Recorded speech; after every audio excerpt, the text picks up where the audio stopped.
So until now, we saw the problems of the stumbling blocks, anarthas, that will block your progress towards reaching the supreme destination, which is the spiritual world, and the supreme state, which is love of God.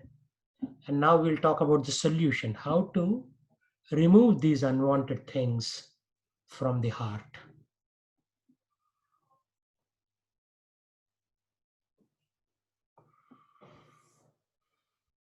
So, where do these anarthas come from? They come from sinful activities. Needless to say, right? If you are sinful, God will gradually withdraw His holy name from you, like ignorance, false ego, attachment, hatred, fear of death. But surprisingly, they also come from pious activities. Because when we do some puja punaskaram, we want some results. And we get addicted to enjoying those results. Like, since I started doing devotional service, my financial situation improved. So now I'm enjoying a higher level of results from my pious acts. But if I get addicted to that, what will happen? That becomes an anartha. Enjoyment to sattva guna things. Yeah, you may not be eating meat, fish, or eggs. You may not be drinking alcohol, but you are enjoying mode of goodness, sattva guna things. It's still enjoyment, and you are forgetting the eventual goal. Desire for liberation is also in this category, right? So initially we teach people, yeah, you should be liberated, but now we are teaching even the desire for liberation is a challenge. That is an anartha. So from offenses, so anarthas can come from offenses also, from sinful activities, pious activities, and offenses. So generally, nama aparadha. Nama aparadha in case indicates all 9 limbs of bhakti, such as Shravanam, Kirtanam, Vishnu Smaranam, Archanam, Vandanam, Dasyam, Sakhyam, Atmanivedanam, etc. Like that, step by step process, all these limbs of bhakti. So typically, Nama, the Lord's holy name, is spanning across these 9 limbs of bhakti. So you can do an aparad in any one of these 9 limbs of bhakti. You can say, oh, Shravanam, I'm doing good. Kirtanam, I'm doing good. Vishnu Smaranam, I'm little lax. Archanam, Vandanam, I'm making a mistake. So that's also coming under Nama aparad. Then Seva aparadhas only when deliberately done. Like sometimes people will, oh, who cares? I just don't want to do the complete 20-minute arti. I will just cut it down to 10 minutes. So if you deliberately do that, seva aparat happens. The next one is to neglect angas of bhakti out of enthusiasm. Right? So you're enthusiastic, you want to run very fast. So sometimes you take some shortcuts. But if the enthusiasm is right, it does not result in aparadha according to Shastra. Because you're taking a few shortcuts so that you can quickly get to the desired destination. Like in one of the pastimes of Lord Chaitanya, one lady, she climbs on the shoulder of Lord Chaitanya to take a darshan of Jagannath. And Lord Chaitanya says she's very enthusiastic, therefore there is no aparadha. It's okay. Her enthusiasm is to see Jagannath. And surprisingly, the fourth one, the anarthas can come from bhakti itself. Because when you do bhakti, what happens? Material wealth comes, worship comes, respect comes, position comes, fame comes, and we can fall into a trap in any one of these buckets. Right? I mean, this will only affect you once you do more intense bhakti. Right now, you are still learning. Right? So once you learn and things kind of connect in your mind, then when you are starting to do real bhakti, then all these other weeds will come up. Wealth, worship, respect, position, fame, like that.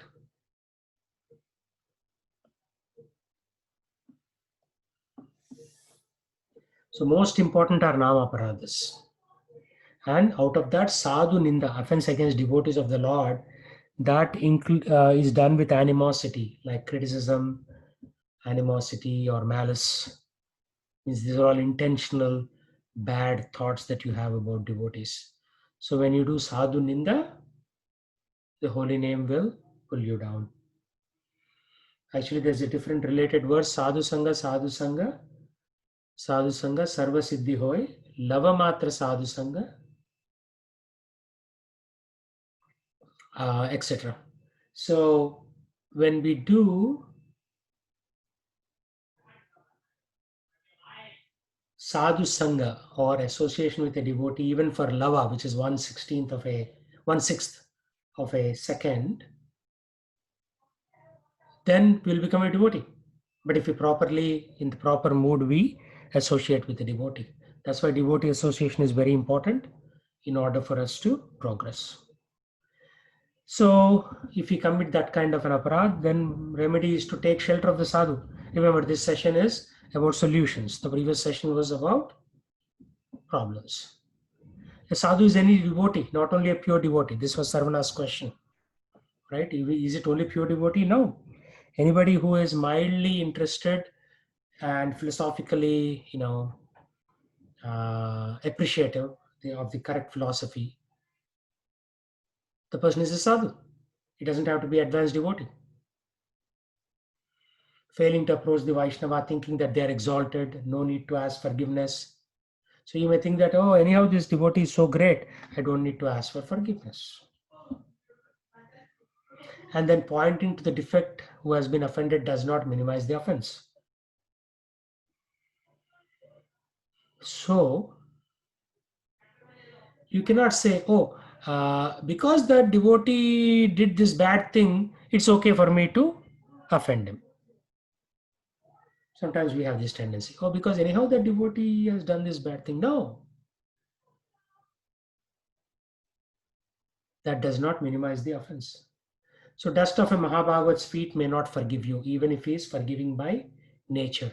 Therefore, shelter at his feet is necessary. So you can say, okay, I'll take some dust from his feet. No, you have to actually go and physically beg for his forgiveness.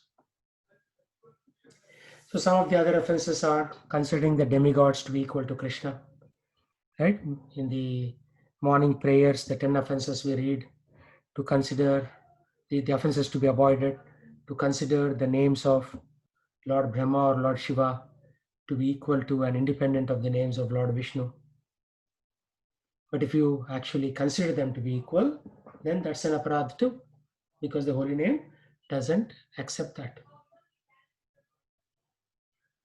So there are two types of jivas, covered jivas and uncovered jivas. Uncovered jivas are influenced by Aishwarya, some of them. And some people are not influenced by Aishwarya. Aishwarya means opulence, wealth, name, fame, these are all opulences. So even the covered jiva means somebody is covered with ignorance.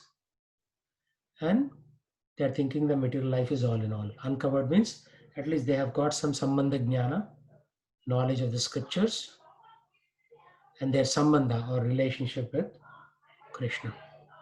So even though you're uncovered, you can still be covered by, influenced by Aishwarya. But the real devotee is not even influenced by Aishwarya. That doesn't affect that devotee. So disrespect of Vedas. So somebody may say, oh, in this Veda this is said, in that Veda that is said. Maybe this Veda is not that correct. So if you disrespect the Vedas, then we have to nullify this offense. How? By praising the Vedas, by praising those who practice and teach Vedas. So any questions thus far on how to counteract the effect of offenses?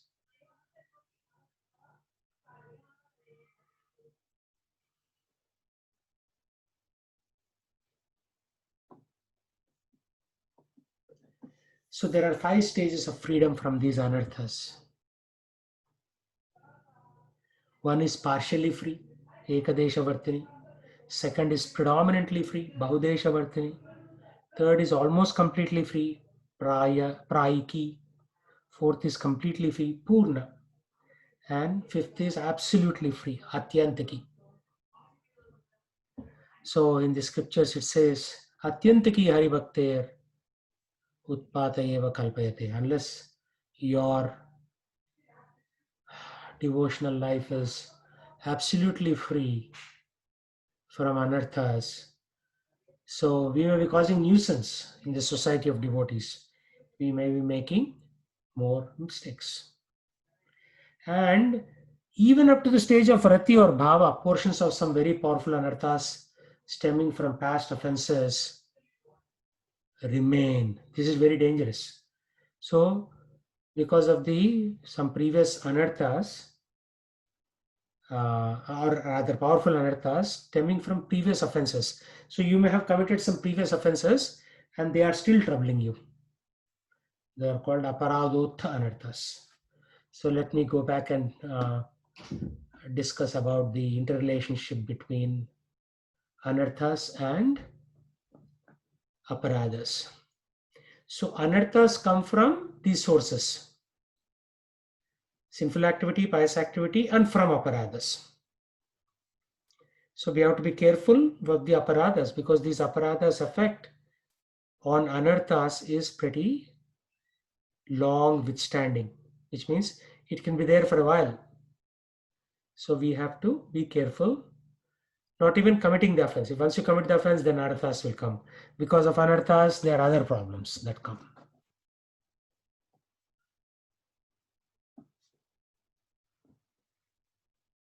So any thoughts, any questions?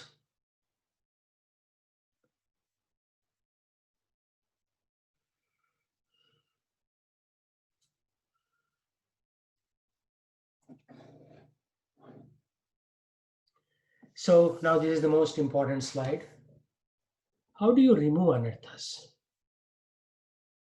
Right? Anarthas can come from sins. Remember the first bullet point in the previous slide. From nama parada, from offenses, and from bhakti itself. So it's a complex interplay between these three things. So Shraddha is the first stage. So remember that in the life cycle, in the previous session, we talked about Shraddha. And from Shraddha comes Sadhu Sangha. So we are all between Shraddha and Sadhu Sangha. We are doing Sadhu Sangha means we are associating with sadhus like Srila Prabhupada through his books and these PowerPoints from Srila Prabhupada's disciples. So we are all roughly in that Shraddha Sadhu Sangha level. Then comes Bhajana Kriya, properly worshipping the Lord through chanting, hearing, like that. So if you are in the sins, Bhajana Kriya, if you do, almost completely free from anarthas. And Nishtha, Ruchi, Asakti Nishtha and Ruchi will make that freedom or removal of those anarthas completely. But once you come to Asakti stage, then absolutely no question of falling down. The sins are all eradicated. So this is one of the benefits of chanting Hare Krishna or taking to devotional service. We have done so many sins in millions of lifetimes. So when we chant the Hare Krishna mantra, we get rid of all those and come to absolute platform in the Asakti stage. Namaparad is little more dangerous. If we have anarthas from Nama Aparada, which means we did an offense, Nama Aparada, offense to the holy name, then complete removal has to wait till Prema stage. It's a long way to go. And absolute removal from that is when we take Krishna Padashraya, shelter of Krishna's lotus feet. So this is even longer. Then from Bhakti. From Bhakti, the good news is here, any anarthas that we do get out at the Ruchi state. Taste. Ruchi means taste. Nishtha means serious, fixed in that process. Asakti means attachment. So, yeah. Where do you think we'll get stuck most of the time?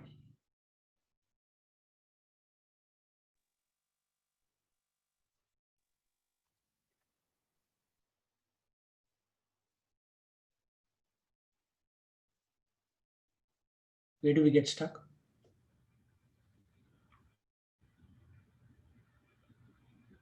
In Bhajana Kriya and Anartha Nivritti, Prabhu. Yeah. So Bhajana Kriya and Anartha Nivritti is where we get stuck.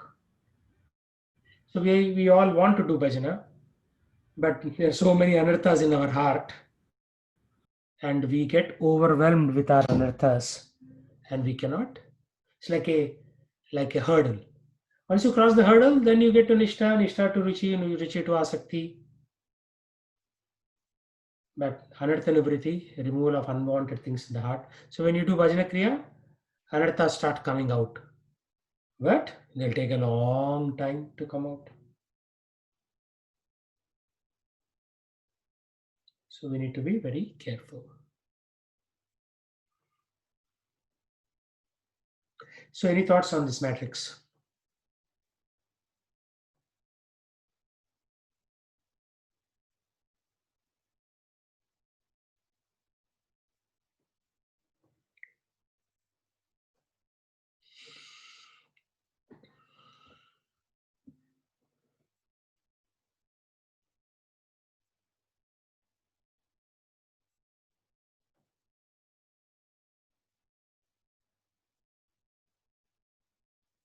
Okay, think about it. This is not an easy topic. You need to understand what's happening in each of these stages. Okay, any questions? So you have put Krishna's lotus feet, right? So Prema, Bhavan Prema is attaining Krishna's lotus feet, right, Prabhu? So Yes and no. This is how Acharyas divide it. Bhava is higher than Asakti. Remember? Let's go back. But Prema is love of God. Bhava is where you are saying, oh, I'll meet my Lord Krishna now. He might come walking. He might have lunch with me. Like that. But Prema is a state of love. That's it. Then you are not even cognizant of your own existence. You're fully in love with Lord. no, but there is a separate column for Krishna's lotus feet, right? So that's why I was Separate row, you mean? separate row for Krishna's lotus feet. Yeah. So Acharyas make a subtle distinction between Prema and Krishna's lotus feet. So Okay. we'll go with that. Again, I don't want to worry about Prema and Krishna Padashraya. Let's do our Bhajana Kriya properly. Then all these other stages will happen, right? If we do our Bhajana Kriya properly and do our Anartha Nivriti, get rid of unwanted things. But for three of you, first you should get initiated, right? Then your Bhajana Kriya will have connection with the powerhouse, Krishna. So initiation establishes formally the connection, and after that, whatever bhajana you do is more powerful, more impactful.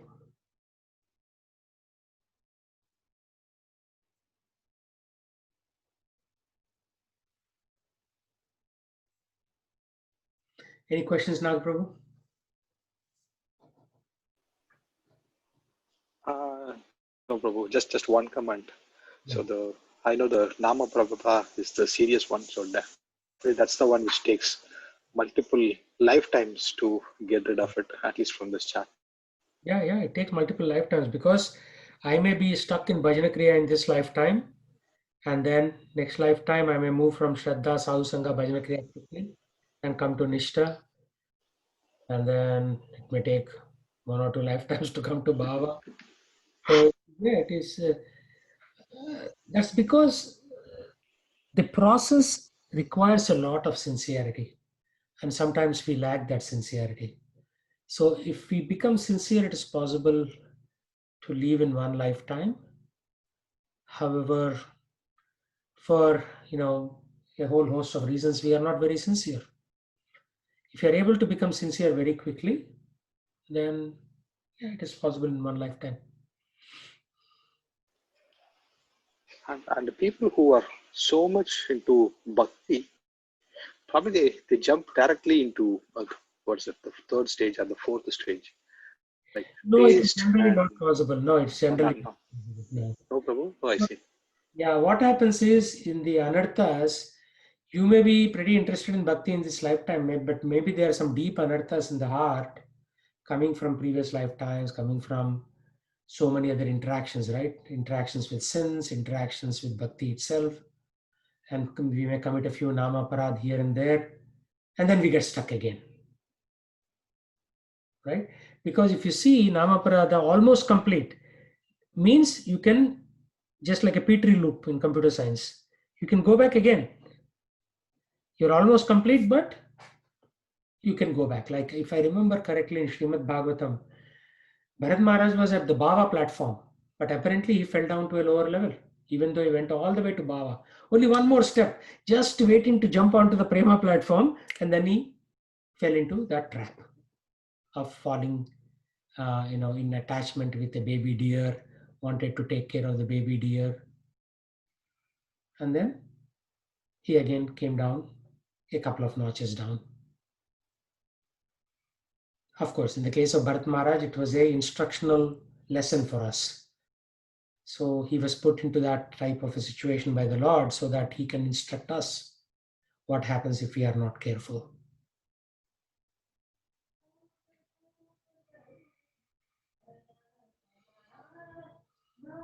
Okay, let's chant then.